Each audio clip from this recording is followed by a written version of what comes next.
Hi, I'm Dr. Sebastian Gonzales from Performance Place. You might notice a different setup this time. We're in our new facility. It is not complete yet, but I'm still doing a first video in here. This time I'm going to go off of the actual study. I'm not going to say it's not scripted and I don't know the information, but I'm pulling it verbatim off the study that I've highlighted. So this study actually was very interesting. It's called Which Patients with Low Back Pain Benefit from Deadlifting? And it might interest you mainly because you've thought about deadlifting, or one of the facilities you've been to has told you should deadlift, but you might be scared, which fear avoidance is a very big factor in regards to rehab. Are people scared of the movement when in fact they shouldn't be? This study in particular was interesting mainly because it proposed a mechanism to screen out or which people shouldn't be deadlifting. So in this study it was about 70 people, ranged from about 26 years old to like 60-ish, something like that. The progression of deadlifting was, for the first 4 weeks, it was an 8-week study. First 4 weeks was roughly about 3 times a week, or about 3 days rest, 2 to 3 days rest in between. The last 4 weeks was 1 day a week, or 5 to 7 days rest in between, so it varied a little bit. However, the rep range in the very beginning, the first 4 weeks, was roughly about 10 or so sets of 3 to 5, or 3 to 5 sets, sorry. And then after the last 4 weeks, it was rep ranges of around 3 to 5. And they didn't set all the rep ranges in there. But what this really tells us is they started them off very early with lighter weight, higher reps, mainly because you want to learn the movement pattern and make sure the patients and people with back injuries don't get flared up. However, they found that still 1/3 of these patients don't respond well. And again, this is the point of the study, was to figure out why these people didn't respond, what's different about them. So this is some interesting points I found in this study was that they said that activation of some of the trunk muscles, the longissimus, or what we call a paraspinalis generally speaking, which are the muscles in the center on the sides of your back, as well as the multifidus, which are the deeper ones in the center on the side of your back, are more activated with deadlift than some of the more commonly used Swiss ball exercises. So it is a great thing in regards to rehab. They found that deadlifting is really good in reducing back pain, but again, which people are high risk, this is what we're going to figure out. So I don't mind if I just scroll through this. I'll make sure that we're getting all the right important parts. So this was a study put on by someone who is very experienced in deadlifting. That's the first thing I should mention. Deadlifting is a very complex lift. It's very beneficial, yet if done wrong, is very harmful, I think. I'm very selective of which people I deadlift in my office. And then when this study was put on, it was with someone who had, I believe, over 10 years of experience teaching deadlift. So they were very, very good at prepping people of how to move.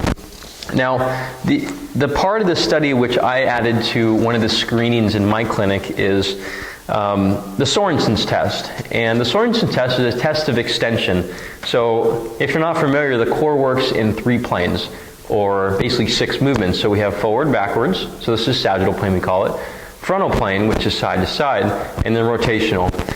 I test all 3 when people come into my clinic, yet rotational is a little bit harder. We use a torsional buttress for this type of test. Forward, we use plank, front plank. Backwards, we use Sorensen's test. Sideways, we use side plank, and then torsional buttress. I found that people definitely fail the Sorensen's test or extension within the sagittal plane more often if they have back injuries. And in the study they found that actually there was a correlation with, I believe it was, pain and disability and failing the Sorensen's test. And being under 60 seconds of holding this extension pattern in an isometric contraction is what was they correlated it well with people that didn't respond to deadlifting for back pain. Now, before we continue, I know you're all wondering what's the Sorensen's test you're talking about. There's different ways to do it. This study mentioned about 60 seconds was their threshold point. I've seen other things saying 176 seconds, which was a study, I believe, in 2006. Also, I can try to get a reference of it at the bottom of this video or somewhere within you can reference. But the Sorensen's test is, I'm going to do a modification of it mainly because I don't have anyone holding my legs or I don't have any straps down. But basically, you get it to the point where the ASIS, or the hip bones right here, are off this table. For the sake of not falling over, I'm going to do it with them a little bit behind.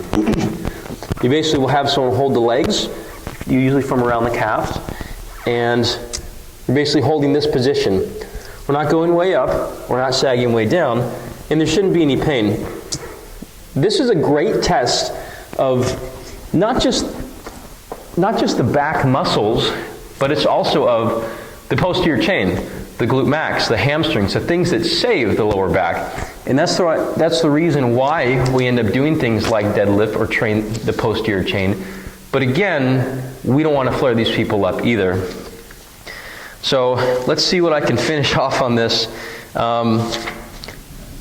I think that's all I have. It was interesting to see that within this study, they gave them about 10 minutes break between lifts. They didn't give them any other type of exercise or instruction outside the clinic or outside the deadlifting time. So it was basically a very clean test. I think that deadlifting is very misunderstood by the general public. I've had patients tell me that they're afraid of it, and fear avoidance, again, is a huge factor in regards to your recovery.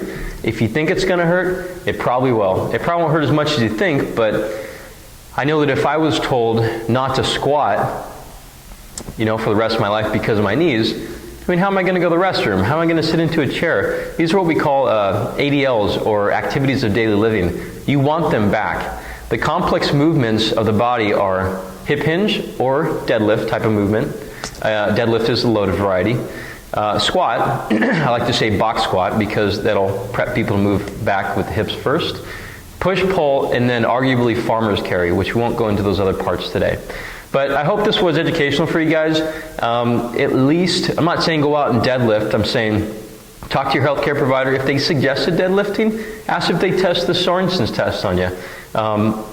If you're scared of it completely, there's other ways to get around it as well. But I can tell you, in all honesty, if you try to deadlift on your own, I think maybe 5% of the people that come in that have not had proper coaching through college level athletics, they don't do proper deadlifts. I would say majority of them have seen a picture and they end up doing a straight-legged deadlift with terrible form. They don't know the first time about deadlifting. And again, it's a very beneficial lift, but at the same time, it's very risky. So again, if you want to contact us, you can go to p2sportscare.com. Again, p2sportscare.com. We also have a podcast. I believe it's Performance Place Sports Care. You can find that on iTunes as well.